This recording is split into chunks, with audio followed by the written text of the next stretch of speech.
I'm a college student, you're a college student. If you aren't a college student, you are still a sentient human being who has likely procrastinated at some point in your life. Now, I already hear you saying, Jah-Sun, this is supposed to be a documentary about travel, right?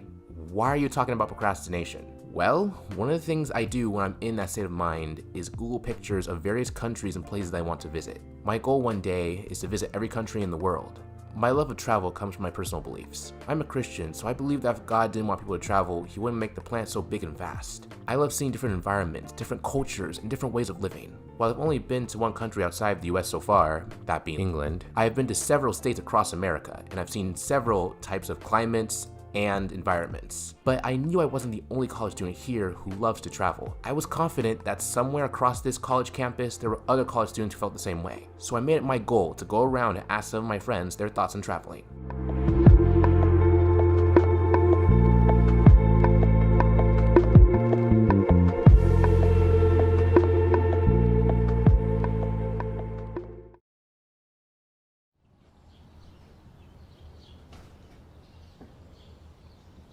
For my first interview, I decided to start student housing. I do live on campus after all, so it felt like a natural good place to start. The friend in question that I interviewed was Lilac, a person who was also a big fan of travel. I have traveled outside the country, and I've only traveled to one country. I traveled to Spain. It was awesome. My sister was studying abroad there, so we went to visit her while she was doing that, and I got to really enjoy the culture. It was Semana de Santa, so it was the week of the saints, and it was just really cool. Traveling used to be easier. I would say traveling's not so easy now because I was on a softball team, so we would travel all together, and that was just part of my college experience. But now I don't do much traveling because it's expensive and also COVID, so.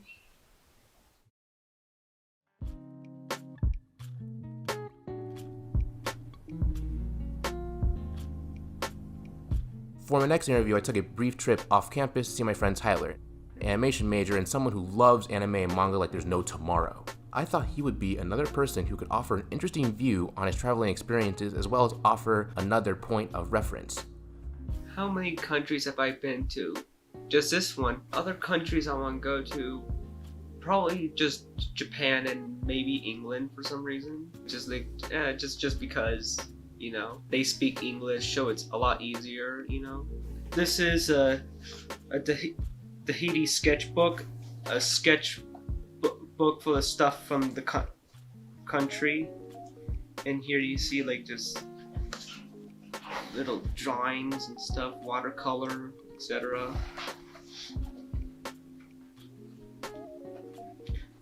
Pencil drawings and stuff.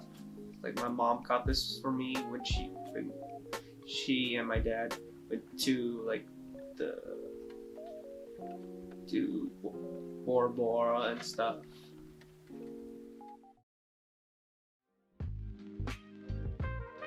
While traveling has its ups, it certainly also has its downs. One of my friends in particular, Gray, is someone who has more of a negative view on traveling.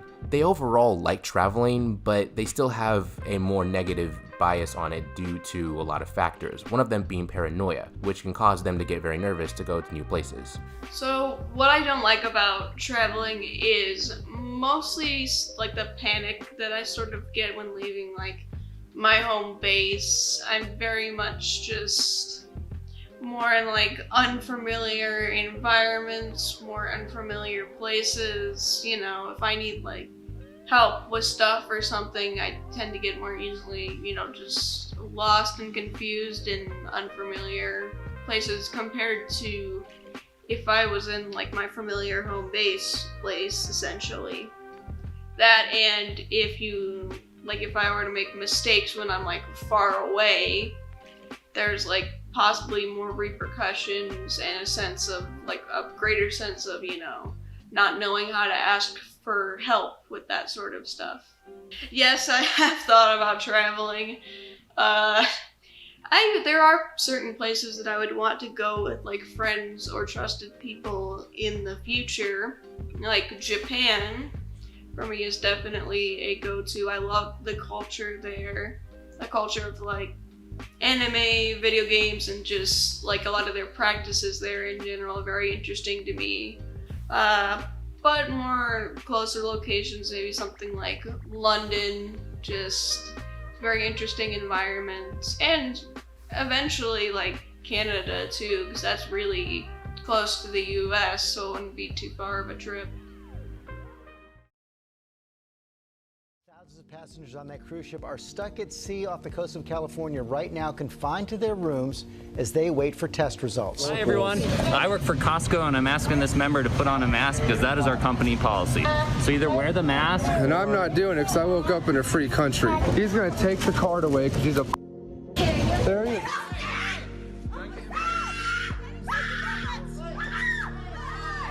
Tensions flared at Woolworths Chullora around 7 o'clock this morning when 3 women became involved in a toilet paper tussle. I don't care if I look like the wise guy or the dumb guy. It's my decision. I just decided I'm not going to do it. I'm a guinea pig if that's the case. Prime Minister Justin Trudeau also said airlines will ban anyone with coronavirus symptoms from getting off the plane. Only 4 airports in the country will now receive international flights. With air travel, boats, and cars, globetrotting can be something that some of us almost take for granted, which is why I'm sure all of us were shocked when 2020 hit us with the coronavirus. It affected not only families and businesses around the world, but travel as well. It's made me hesitant to travel. I haven't really wanted to travel so much. I used to travel all the time for, like I said, softball, and now I always worry of just about precautions, and I don't really want to fly anywhere or anything like that. So, I mean, my girlfriend and I, we went on a trip to Reno probably I think a month or 2 ago, and even that was a little stressful with COVID. Probably the most significant change is how the places we usually like to visit when we travel are closed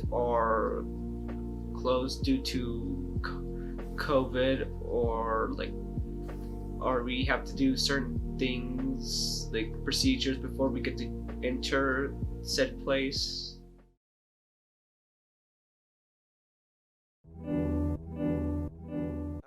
There are several risks to traveling, but there are also plenty of rewards.